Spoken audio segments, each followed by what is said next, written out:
Mr. Barrett, you have the floor for up to 6 minutes, please. In the Ottawa Citizen dated March 13th, 2024, it reports that there are no rules against serving military personnel or public servants at National Defence having contracts with their own department or other federal government departments. If you confirm that can you confirm that that is in fact the case? There is no rule that prohibits holus bolus such arrangements. The requirements are to declare and get a conflict of interest assessment done.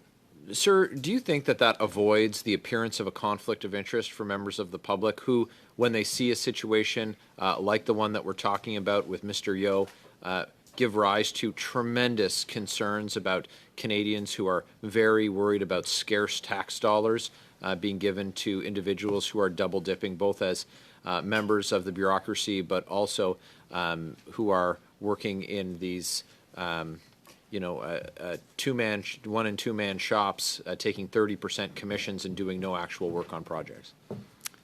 Okay, Mr. Chair, there's a lot in that question. I'll start by saying that public servants at National Defence comply with the same rules as all other public servants, same rules that applies. We are unique at National Defence in that we have military members. And I do want to remind the committee about reservists. We actually expect reservists to have other employment, and we love reservists, we need reservists, and that's a good thing. The trick or the key is to make sure they're declared. I don't have an issue with a public servant doing other work on the weekends, in the evening, on their own time, if it's properly declared, assessed by an independent person, and we all agree that there is no conflict. Okay. Where I have an issue is where the conflict is not declared. Do you see, but the very straightforward question, we'll just close that up with, do you see how that could be, there could be a perception issue with members of the public when an individual is both a contractor for and a regular employee for the same department? Do you see how that could be a perceived conflict? Where you have cases where there is an employee who is also contracting with the same department, I think that's an additional test in terms of potential conflict of interest. But would I say to you that it should be completely prohibited? No, I would not. But I can see, if not properly explained, how it would create perception issues. And it certainly has. Will you provide all documents and records related to Mr. Yeo's employment with the committee? I will provide what I can, and I believe we have already provided some documentation to the committee, as I mentioned in my opening remarks. If there's something specific you're looking for in addition to that, I'm happy to take it back. Well, do you have further information you'd be able to furnish us with? Off the top of my head, I'm trying to think of something that would be relevant that we haven't provided already, and I'm coming up with a blank. Third conflict of interest report that you referenced? We can provide that. I will tell you, you. Mr. Yeo believes he had no conflict, so there's nothing in there really.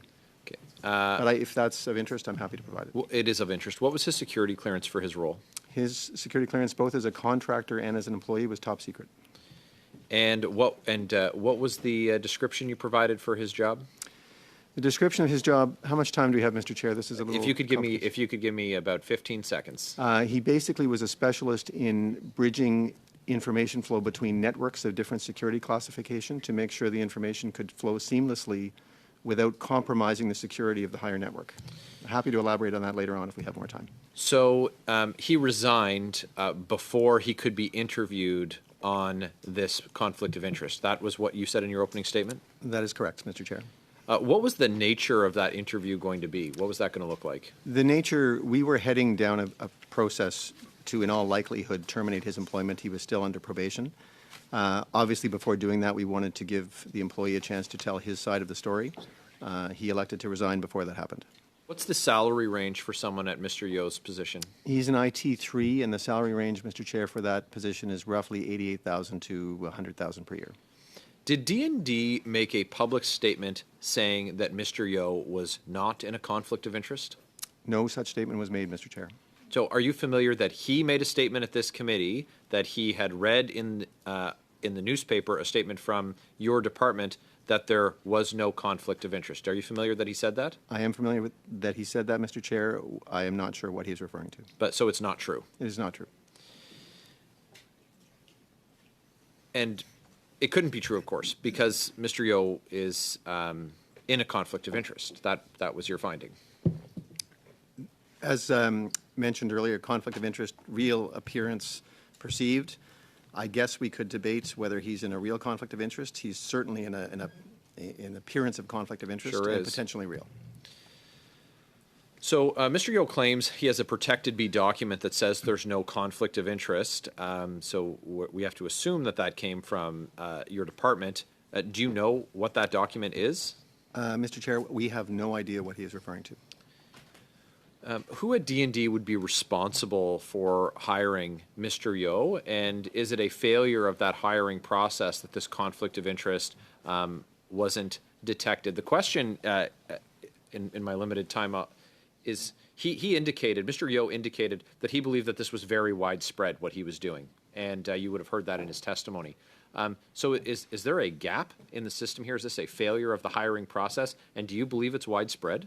I don't believe it's widespread, Mr. Chair, and we can come back to that. I do believe, well, whether Mr. Yeo had a poor understanding of the rules or is ethically challenged, I would tell you my experience so far is he has an ethical issue, but the failing was on him to not disclose. We are looking at the process under which he was hired. We are involving the Public Service Commission in that because it was an external process, but there is a look into the hiring process. Thank you. That is your time.